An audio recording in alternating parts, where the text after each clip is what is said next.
5월 가정의 달을 맞아서 이 회복 예배에서 가정을 주제로 말씀을 다루게 하시는 하나님을 찬양합니다. 가정이 우리의 회복과 얼마나 관련이 있을까요? 가정이라는 주제가 우리가 기도하고 있는 그 회복과 어떠한 연결이 있을까? 매우 밀접한 관계가 있습니다. 직접적인 그 가족 간의 관계 때문에 회복을 간구하는 분들뿐만 아니라 가정과 직접적인 관련이 없는 질병이나 다른 영역의 문제들로 인해 우리가 상처를 받고 있는 경우라 할지라도 가정은 언제나 회복에 있어서 중요한 원인과 해결의 실마리를 제공하는 영역입니다. 우리의 내면과 감정, 우리의 영혼의 아픔은 어떻게든 이 가정과 연결이 되어 있습니다. 심지어 회복사역에 있어서 가장 핵심이 되는 그 기쁨의 용량, 우리 안에 있는 각종 외상과 트라우마를 견뎌낼 수 있는 그 기본적인 힘, 그 기쁨의 용량도 우리가 어릴 적에 가정 안에서 부모와 어떠한 관계를 맺었느냐에서 비롯된다고 설명합니다. 가정은 회복의 영역에 있어서 가장 중요한 지점을 형성하고 있습니다. 지금도 우리 대부분의 경우에 있어서 우리의 가정이 건강하고 그 관계가 온전하다면 견뎌낼 수 있는 일들이 참으로 많습니다. 반대로 가정이 무너져 있다면, 가정 내에서 힘과 소망을 재충전할 수 없다면 그 사람은 모든 상황들이 형통하여도 불안과 절망에 가까운 감정을 경험할 수밖에 없을 것입니다. 저는 이번 5월 회복 예배에서 가정을 다루고자 합니다. 그러나 이 자리에서 요즘 수많은 TV 프로그램과 강의에서 보여주고 있는 그러한 세세한 가정의 사례 케이스들, 또 그에 맞는 전문적인 솔루션을 제공하고자 함이 아닙니다. 오히려 성경으로 돌아가서 성경은 우리에게 어떤 가정의 원리를 보여주고 있는가 살피고자 합니다. 가정으로 대표되는 우리의 그 일상을 어떻게 살아가라고 성경은 이야기하고 있는가, 가장 일반적이면서도 또 대표적인 신앙생활의 말씀의 문장을 가져왔습니다. 데살로니가 전서 5장 16절, 17절, 18절 화면을 보시면서 우리 메시지 성경 번역으로 한번 읽어보면 좋겠습니다. 시작. 무슨 일에든지 기뻐하십시오. 항상 기도하십시오. 무슨 일에든지 하나님께 감사하십시오. 이것이야말로 하나님께서 그리스도 예수 안에 있는 여러분에게 바라시는 생활 방식입니다. 항상 기뻐하라, 쉬지 말고 기도하라, 범사에 감사하라. 이 말씀이 하나님께서 바라시는 생활 방식이다, 이렇게 표현합니다. 가정 생활에도 직접 적용이 가능한 말씀들이죠. 가정 안에서 항상 기뻐하라, 가정 안에서 쉬지 말고 기도하라, 가정 안에서 범사에 감사하라. 데살로니가 전서입니다. 이 데살로니가 전서는 데살로니가 교회에 있는 성도들에게 바울이 쓴 편지입니다. 이 데살로니가 전서의 메시지는 매우 명확합니다. 현재가 무너져 있다고 해도 미래를 향한 믿음으로 현재를 소망적으로 살라입니다. 현재가 무너져 있다고 해도 미래를 향한 믿음으로 현재를 소망적으로 살라, 이게 메시지입니다. 사도행전 17장에 이 데살로니가라는 지명이 처음 나오는데요, 바울이 이제 16장부터 시작되는 2차 전도 여행에서 이 환상 중에 건너와서 우리를 도우라 라고 말하는 마케도니아 지역 사람들의 환상을 보게 됩니다. 그리고 그 있던 소아시아 지역에서 배를 타고 건너가 현재의 그리스 지역, 마케도니아 지역으로 건너가서 복음을 전합니다. 그 첫 도시가 빌립보였고, 빌립보에서 여러 일들이 있었죠. 옥에 갇히고 또 풀려나오고 간수를 구원하고, 그러다가 이제 빌립보에서 건너온 두 번째 도시가 데살로니가였습니다. 데살로니가도 전도하기에는 쉽지 않은 도시였습니다. 믿는 사람들도 있었지만 얼마 못 가서 그 지역의 유대인들이 바울 일행을 회방하기 시작했습니다.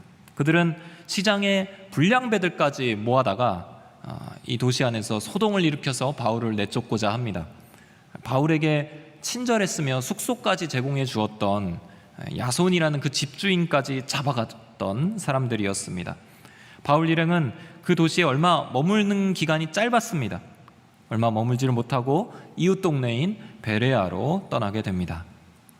세 번째 도시 베레아에서는 복음을 전하는데 복음을 받아들이는 사람들이 생각보다 많았습니다.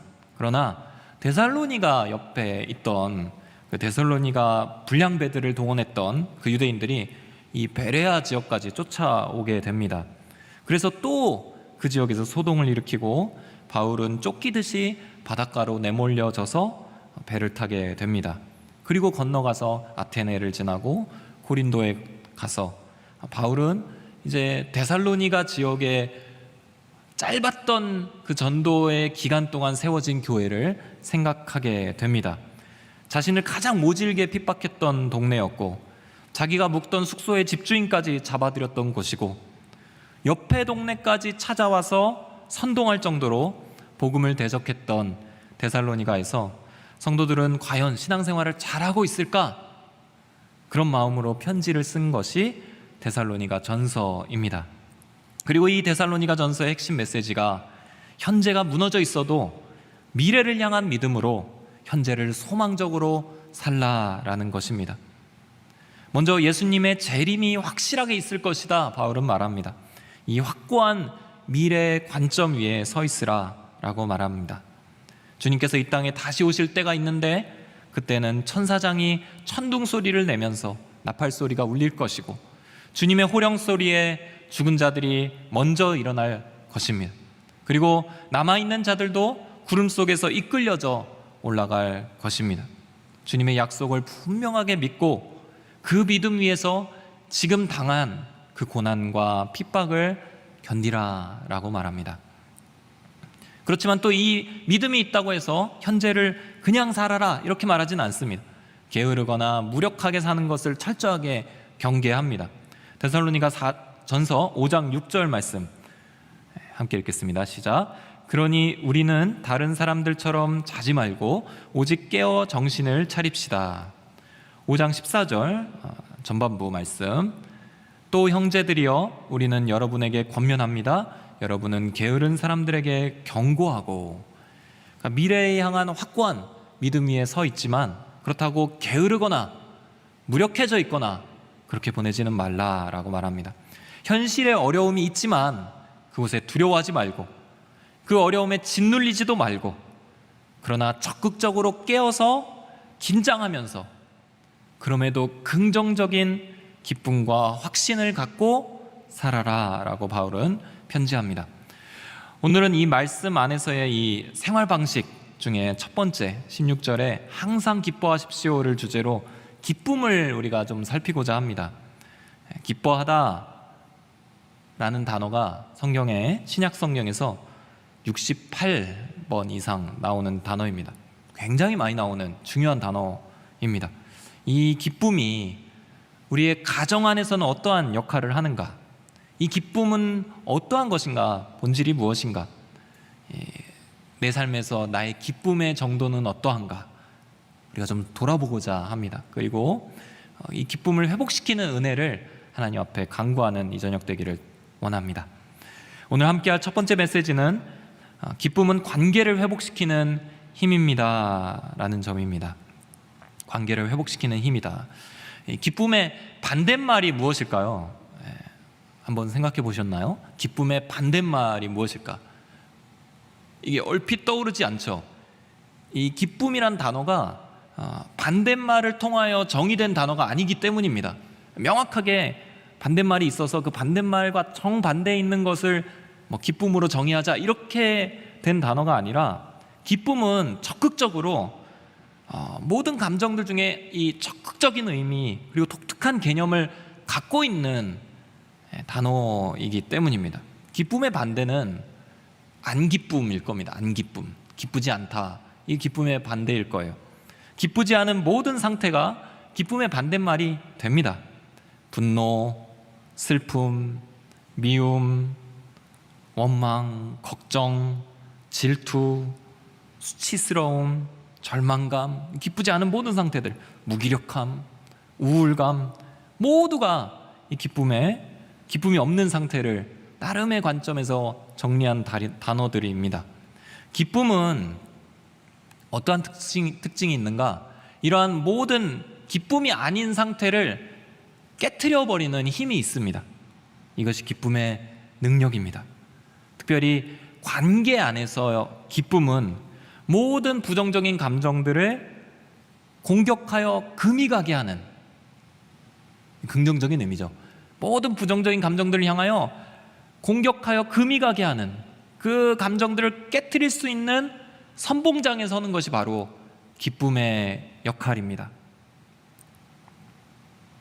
제가 어린이날이어서 오늘 낮에 비 오는데 어디 나가지는 못하고 우리 자녀들하고 TV 하나 틀어놓고 가족 영화를 한 편 집에서 보고 나왔습니다. 거기에서 이제 어린 자녀를 둔 부모의 상황이 잠깐 나오는데요. 이 아빠가 가족여행을 가기로 약속을 해놓고 갑자기 이 회사에서 일이 생겨버린 겁니다. 어쩔 수 없었어 이렇게 항변하는 아빠를 엄마는 상황이 그려지시죠? 당신은 늘 그런 식이에요 라는 말로 대응합니다. 우리가 많이 어쩌면 보았던 그 장면입니다. 저도 보면서 저 아빠 저 말실수하면 안 되는데 막 이렇게 제 마음이 서늘해지는 걸 느꼈습니다. 그 순간에 이제 분위기가 부부간에 얼어붙는 거죠. 그 안에서 대화가 이어집니다. 부인이 이야기합니다. 내가 당신의 이 직업 때문에 직업에 반해서 결혼한 줄 알아요? 이렇게 부인이 이제 날카롭게 콕 집어서 남편에게 말하는 거죠. 그때 이 남편이 굉장히 능청스럽게 대답을 합니다. 아니, 당신은 내 춤에 반했지. 그러면서 이렇게 춤을 추는 거예요. 부인이 순간 웃게 됩니다. 그렇죠. 그러면서 둘이 서로 잠깐 웃음을 나누면서 이 상황이 넘어가지는 거예요. 물론 해결이 된 것도 아니고 여전히 이 삶 가운데 그 상황적인 위기는 여전히 존재합니다. 그러나 이 얼어붙을 수 있는 대화에서 잠깐의 남편이 발휘했던 위트가 굉장히 큰 역할을 하게 됩니다. 대화를 하면 마음이 깨지고 대화를 하면 할수록 공감받지 못하는 감정만 서로 안에서 쌓여져 가고 사랑하는 가족들에게도 내가 원하진 않는데 날카로운 말이 나가서 서로를 찌르고 있을 때 이 얼어붙은 절망적인 상황을 역전할 수 있는 힘은 어디에 있는가? 기쁨에 있습니다. 기쁨은 숨을 쉴 수 있는 여유를 만들어냅니다. 따라서 우리 가정 안에서 여러분들이 기쁨의 순간들을 최대한 많이 만들어 가시기를 바랍니다. 가족들이 즐거움을 공유할 수 있도록 건강한 취미생활이나 기쁨의 추억들을 가족들하고 많이 만들어 가십시오. 기쁨은 관계를 회복해내는 힘이 있습니다. 누군가와 연결될 수 있는 심적인 여유를 기쁨이 만들어냅니다. 내 마음에 기쁨이 들어왔을 때 그토록 관계가 힘들었던 사람과 다시 한번 관계를 해보고 싶은 그 여유가 만들어집니다. 분노와 이기적인 욕망으로 휩싸일 때에는 전혀 보이지 않던 내 모습이, 나의 허물이 기쁨이 틈을 만들어서 나를 찔러올 때 나를 돌아볼 수 있게 되고 사과하고 싶은 마음이 들게 되고 다시 관계를 일으키고 싶은 마음으로 기쁨이 바꾸어 놓습니다. 기쁨에는 이 관계 회복의 힘이 분명히 있습니다. 구약 선지서 중에 하나인 스바냐서, 우리가 흔히 스바냐서 하면 딱 한 구절 아마 많이들 기억하실 겁니다. 3장 17절. 스바냐서 3장 17절 말씀 함께 한번 읽어보도록 하겠습니다. 시작. 내 안에 계시는 내 하나님 여호와께서는 구원을 베푸실 용사이시다. 그분께서는 너 때문에 무척이나 기뻐하실 것이다. 그분의 사랑 안에서 너를 새롭게 해주시고 너로 인해 노래를 부르시며 기뻐하실 것이다. 이 문장을 많이 기억을 하십니다. 찬양으로도 있죠. 그러나 이 축복과 은혜의 이 사랑의 표현의 문장은 사실은 굉장히 두렵고 떨리는 혹독한 심판의 메시지 이후에 나오는 문장입니다. 구약 성경에서 유다와 열방을 향하여 하나님의 심판의 메시지가 선포될 때 가장 혹독한 표현이 이 스바냐서에 있습니다. 스바냐서 1장 2장에는 여호와의 날이라는 주제로 인하여 이 심판의 메시지가 쭉 전개되는데, 이날은 열방이 그 죄악으로 인해 심판을 받아 멸망의 문턱 앞에 있는 그 순간을 묘사합니다. 그런데 이 심판의 선언들 이후에 하나님께서 이 택하신 백성 유다와의 관계를 회복하고자 하시는 반전을 펼쳐내십니다. 그게 이 유명한 스바냐서 3장 17절 말씀입니다. 하나님께서는 유다와의 깨어진 관계를, 죄로 인하여 하나님과 완전히 멀어지고 하나님의 심판의 칼날만 남은 이 유다와의 관계를 회복시키고자 하나님이 돌아서는데, 그게 어떻게 가능한가? 이 3장 17절에 나오는 한 표현을 주목하기를 원합니다. 우리가 한번 개역개정 성경으로 아까 읽었던 말씀을 앞부분을 한번 읽어보도록 하겠습니다. 한번 같이 읽을게요. 시작. 너의 하나님 여호와가 너의 가운데에 계시니 그는 구원을 베푸실 전능자이시라. 그가 너로 말미암아 기쁨을 이기지 못하시며, 기쁨을 이기지 못하시며. 이 원어상으로는 기쁨 위에 기쁨이 덮어지는 그런 표현입니다. 그래서 하나님께 있는 매우 큰 기쁨을 의미합니다. 그런데 저는 성경의 모든 번역 중에서 이 개역개정이 번역한 이 번역이 너무도 좋습니다. 기쁨을 이기지 못하시며, 하나님이 기쁨과 싸우는데 기쁨을 이기지 못하시는 거예요. 유다의 죄로 인하여 관계가 완전히 깨어졌습니다. 그런 상황에서 하나님께서 관계 회복을 위해 손을 내미시는데, 그 내밀게 하시는 근원이 기쁨이라는 것입니다. 기쁨이 와서 하나님을 밀어내는 거예요. 화해의 자리로 밀고 있는 거예요. 하나님은 유다의 패역과 반역의 심판의 칼을 들고 돌아서서 계셨는데, 기쁨이 와서 하나님을 돌려서 미는 겁니다.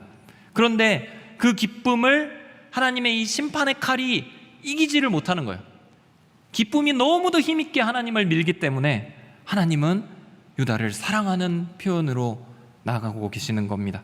기쁨이 하나님께서 유다를 잠잠히 사랑하고, 하나님께서 유다를 즐거이 노래 부르며, 하나님께서 유다를 온전히 기뻐하시는 자리로 밀어붙이시는데 하나님이 이길 수가 없는 겁니다. 결국 하나님은 그 혹독한 심판 여호와의 날에서 구원을 베푸시는 전능자로 다시 돌아서시게 됩니다. 그렇게 인도하는 것은 무엇인가? 바로 기쁨입니다. 사랑하는 성도 여러분, 기쁨이 관계를 회복시킵니다. 우리가 오늘 기도할 때 주님의 이 기쁨의 시선 앞에 머물러서 하나님 안에서 내가 얼마나 기쁨의 존재인지를 확인하고 내 안에서 그 기쁨이 채워져 갈 수 있도록 기도하게 되기를 원합니다. 그러면 우리 가정에서 나를 그토록 힘들게 하는 그 가족이 내가 정말 사랑할 수 있는 대상으로 변화될 겁니다. 기쁨에는 그런 힘이 있기 때문입니다. 그 실제적인 기쁨의 힘을 기도 가운데 경험하시는 저와 여러분들이 되시기를 축복합니다. 둘째로, 기쁨은 고난을 극복할 수 있는 힘이 있습니다. 고난을 극복해 나가는 힘이 기쁨에 있습니다. 기쁨은 굉장히 현실적인 능력을 갖고 있습니다. 그것은 고난을 견뎌나갈 수 있는 버팀목이 되는 것입니다. 우리가 고난 앞에서 쉽게 기쁨을 구하지는 못합니다. 주로 고난이 올 때는 평안을 구하고 인도하심을 구하고 소망을 구합니다. 물론 고난 중에도 주님의 평안이 내 안에 있기를 소망하고, 절망적인 상황 앞에서 하나님이 나의 소망이시다 선포하는 것은 매우 중요합니다. 그런데 고난 중에 우리가 구해야 할 또 한 가지가 있다면 그것은 기쁨입니다. 주님, 이 고난 중에 내가 기뻐할 수 있도록 인도해 주십시오. 이렇게 기도하는 겁니다. 이것은 성경적인 간구입니다. 기쁨은 어둠의 반대말인 빛과 이미지상으로 서로 연결이 되어 있습니다. 어떻게 서로 비슷한가? 기쁨은 어둠을 몰아내는 그 빛의 속성을 닮아 있습니다. 따라서 시편 기자는 이렇게 노래합니다. 시편 97편 11절 12절 말씀 같이 읽겠습니다. 시작. 의인들 위에는 빛이 심기고 마음이 정직한 사람에게는 기쁨이 있다. 너희 의인들아 여호와를 즐거워하고 그 거룩한 이름을 기억하며 감사를 드리라. 빛이 심기고 기쁨이 있다. 대응돼서 나옵니다. 여호와를 즐거워하라. 이 기쁨의 시선이 회복된 사람들에게는 어두움을 견딜 수 있는, 더 정확하게는 그 어두움을 몰아낼 수 있는 힘이 회복이 됩니다. 그래서 많은 회복사역과 치유 프로그램 안에서 이 기쁨을 회복하는 데 중점을 둡니다. 회복사역 안에서 많이 다루고 있는 임마누엘 치유, 그것은 그 캄캄한 고통의 순간에 하나님은 어디에 계셨습니까를 묻는, 그것을 발견해 나가는 방향을 이야기합니다. 그리하여 주님이 어디 계셨구나를 발견해 내는데 많은 사람들은 두 가지를 발견합니다. 첫째로는 주님께서 그 고통의 현장 가운데 나와 함께 하셨음을 발견하고, 둘째로는 그 주님께서 기쁨의 시선으로 나를 바라보고 계셨음을 확인합니다. 그러면 회복이 일어납니다.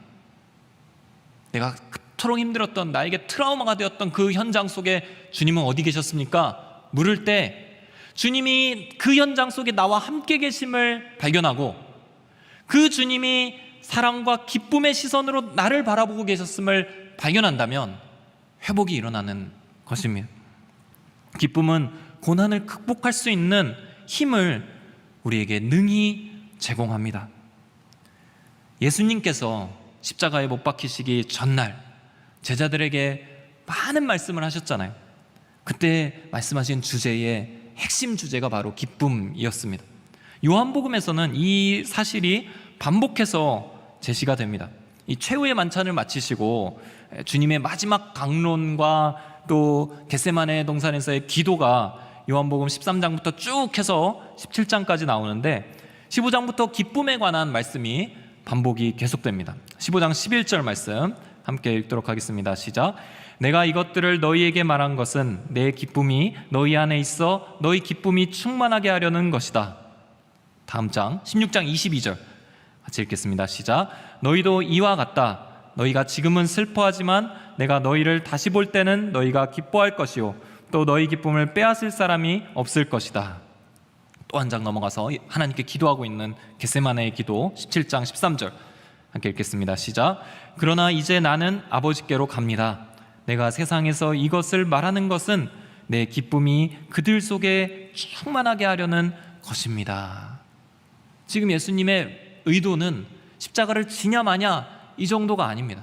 분명하게 우리 안에 기쁨을 심어주고자, 기쁨을 말씀하시고 기쁨을 제공해 주고자, 그 기쁨이 우리 안에서 그냥 있는 정도가 아니라 충만하게 되고자 예수님께서는 계속 말씀하시고 하나님께 기도하고 있는 것입니다. 주님께서 십자가를 지시면서 기쁨을 말씀하시고 기쁨의 충만을 의도하셨던 이유는 무엇일까요?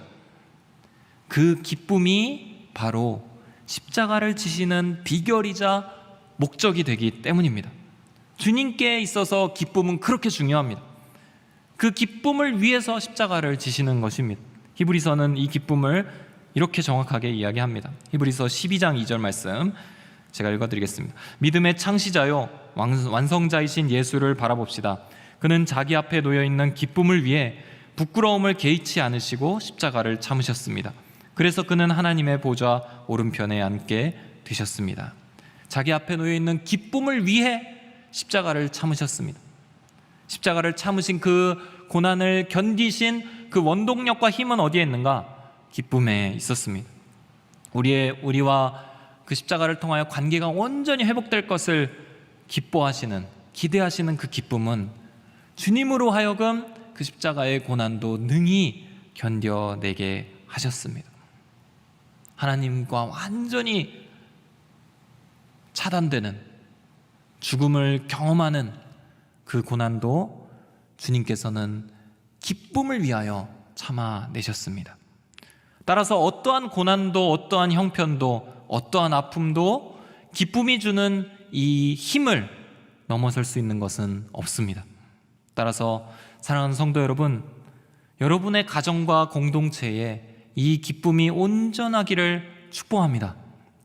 그저 잠깐 기뻐할 수 있는 기쁨의 순간이 잠깐 스쳐 지나가는 그 정도가 아니라 이 기쁨이 예수님 말씀대로 충만케 되기를, 그것을 말씀하시고 기도하신 그 예수님의 뜻이 우리에게 실제적으로 온전히 이루어지기를 주의 이름으로 축원합니다. 셋째로, 기쁨은 이 땅에서 천국을 경험하게 합니다. 우리가 분명히 해야 할 것이 있는데요, 결국 기쁨은 어디에서 오는가? 하나님으로부터 온다라는 사실입니다. 세상에서 우리가 즐거움을 누릴 수도 있죠. 세상이 주는 기쁨도 의미가 없지는 않습니다. 그렇지만 영원한 기쁨은 절대로 아닙니다. 어떤 기쁨은 교묘하게 나를 속이는 기쁨이 있습니다. 어떤 기쁨은 중독으로, 파멸로 나를 이끄는 쾌락이라고 이름 지어진 그런 기쁨들도 있습니다. 그러나 참된 기쁨은 어디에서 오는가?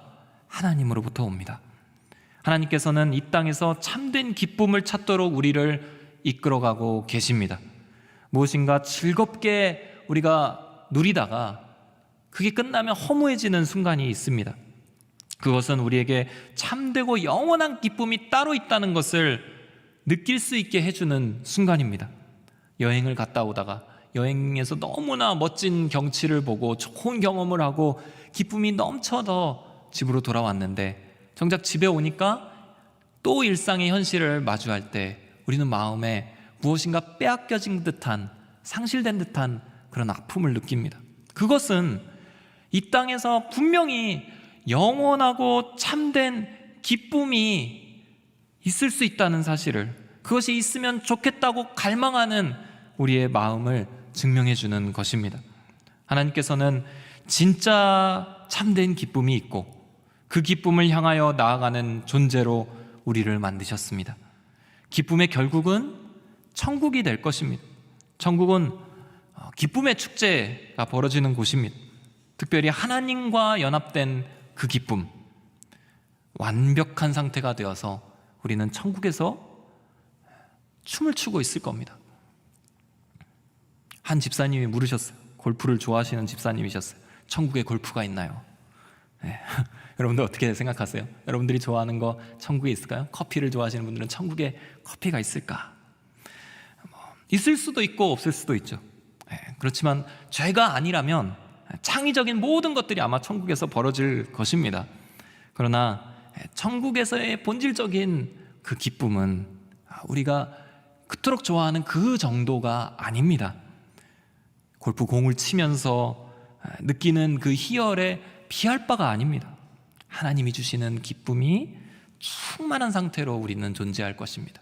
천국에서 하나님이 주시는 그 하나님과 연합된, 하나님만 바라봄으로써 다 채워지는 그 기쁨이 완벽한 상태로 우리는 영원한 시간을 누리고 있을 것입니다. 문제는 그 기쁨을, 그 완벽한 기쁨을 이 땅에서도 누릴 수 있다라고 말씀하신 것이 하나님 말씀이라는 것입니다. 이 땅에서 그 기쁨을 누리게 하시는 것이 하나님의 뜻이라는 것입니다. 그것이 항상 기뻐하라 라는 말씀의 의미입니다.